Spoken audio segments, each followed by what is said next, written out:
blood here, I'm trying to... All the spinning's not making it easy. That blood is still attacking that Resto Shaman. There's still a corrupted blood on our Ret Paladin.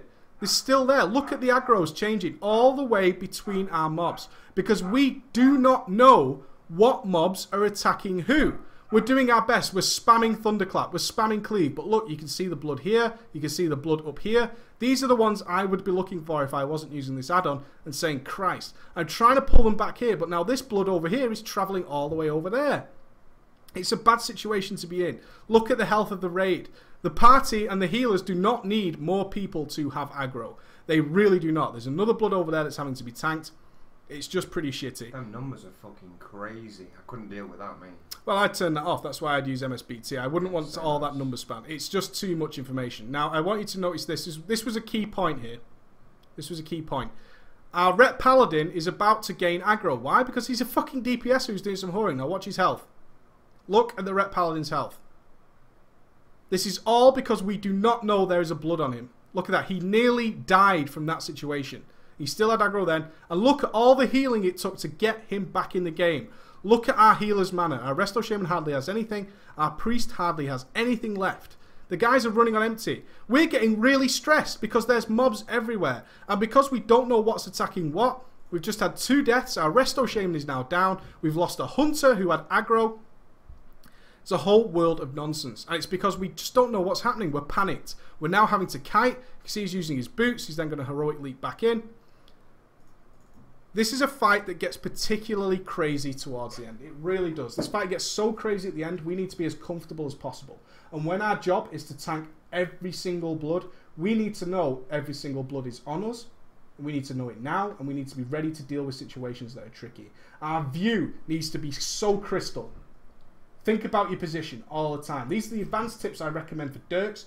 Position, position, position, position. You're clearly fine with your aggro. Your threat is more than fine. Use an add-on like threat plates, especially for a fight like that. If you don't like threat plates for whatever reason, it doesn't matter. It makes that fight easier. You can see how much damage your raid took from Corrupted Bloods. You can check it back. I bet it's in the hundreds of thousands of people taking damage from Corrupted Bloods unnecessarily because you just weren't aware. And you couldn't possibly have known.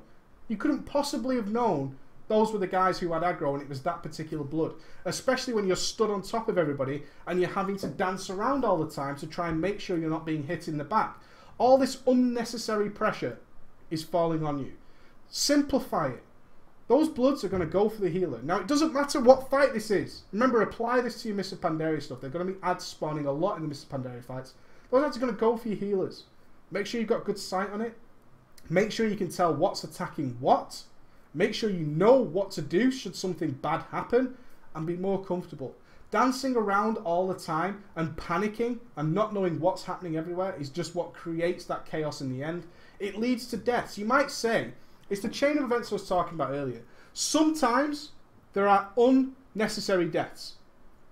And then most of the time, there are deaths that had to take place. There is always a combination of things that can happen in some raid fights that lead to a death. But you have combat reses to deal with that situation. That's why they're there. Some people say, well, we used that combat res earlier on X. Why did that happen? Why did that happen? And it can be situations like this where things got out of hand and it was fully capable of being dealt with earlier. We would have had that combat res for when situations were unavoidable. We used it earlier because we couldn't see that that guy was taking that much damage. Our healers went oom. A chain of events has occurred here from something very simple. Our healers went oom, possibly due to having to heal unnecessary damage that we could have prevented. That led to a death. We had to use a combat res that was avoidable. We didn't have to do that. Later in the fight, a situation occurred, like a firing grip right near a nuclear blast. You've been victim to that one. That killed you. He's been victim to that. It happens, and that's when we need our combat res, when shit hits the fan like that. We don't want to use combat reses on things people can avoid and things that we can make people avoid. We don't want to do that.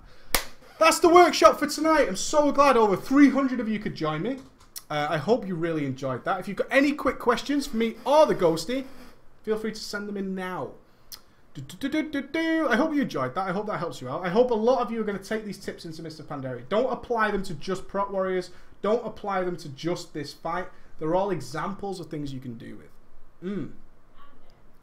What? Got it. Call it, Right, I'm going to run the exit. So thank you for tuning in, and I'll take any questions shortly after. You're going to run the exit?